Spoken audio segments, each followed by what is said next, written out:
আমি তখন ক্লাস 7 কি 8 পড়তাম। আমার মা ছোটবেলায় বলতো আমার নাকি রাশি খারাপ। আমি কখনো ভূতে বিশ্বাস করিনি। আমি যখন ক্লাস 7 বা 8 পড়ি তখন আমাকে জিনে ধরে। ওরা 3 জন ছিল, আমার সাথে 1 বছর ছিল।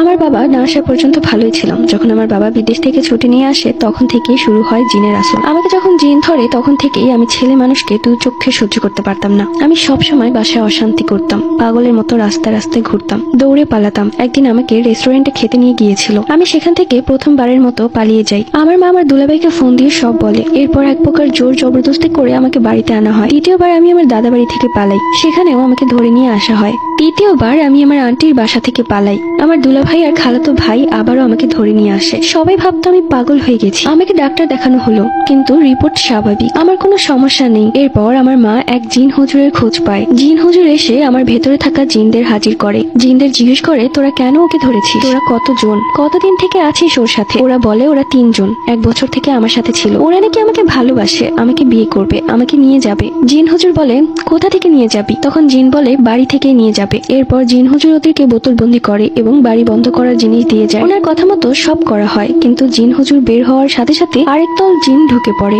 ওরাও 3 জন শয়তান জিন। রাতে আবারও জ্বালাতন শুরু করলো। আমি ছটফট করলাম। এরপর আমার আঙ্কেলকে সব বলা হলো। সে বলল হুজুরের বের হওয়ার সাথে সাথে আরেক দল এসে ঢুকেছে। এরপর হুজুর আবার আসে এবং জিনদের বোতলবন্দি করে। হুজুর বলে খুব ভালো জায়গায় বোতলটা পুঁতে রাখতে হবে, যেখানে কোনো লোকজন যায় না, এমন জায়গায়। 1 বছর 6 মাস বা 2 বছরের মতো ভালোই ছিলাম। এরপর আমি যখন ক্লাস 10-এ উঠলাম, একদিন আম্মু একজন আন্টিকে কাপড় ঠিক করতে দিয়েছিল, সেটা আনতে আমিও যাই। ওখানে গিয়ে আমাকে আবারও জিনে ধরে। আমি বাসায় এসে নিজের চুল নিজেই টেনে ছিঁড়ে ফেলি, নিজের শরীরে খামচি দিতে শুরু করি। আয়নার সামনে গিয়ে নিজেকে একদম পা থেকে মাথা পর্যন্ত দেখি। আমি কিছুই বুঝতে পারছিলাম না আমি কেন এরকম করছি। কিছুদিন পরে আমি ওয়াশরুমে যাব, তখন হেঁটে হেঁটে যাওয়ার সময় পায়ের দিকে তাকিয়ে দেখলাম পায়ের সাথে তাল মিলিয়ে একটা কালো ধোঁয়া আমার সাথে যাচ্ছে। আমি খুব ভয় পেয়ে যাই এবং আমি আমার মাকে বলি যে আমাকে জিন হুজুরের বাসায় নিয়ে যাবে। এরপর সকালে যখন ফ্রেশ হব তখন দেখলাম আয়নায় তাকিয়ে দেখলাম আমার একটা পা উধাও, কেমন যেন আস্তে আস্তে ভ্যানিশ হয়ে যাচ্ছে। কিন্তু বাস্তবে যখন আমি আমার পায়ের দিকে তাকালাম তখন দেখলাম ঠিক আছে, কিন্তু আয়নায় অনেক বেশি ভয়ঙ্কর দেখাচ্ছিল।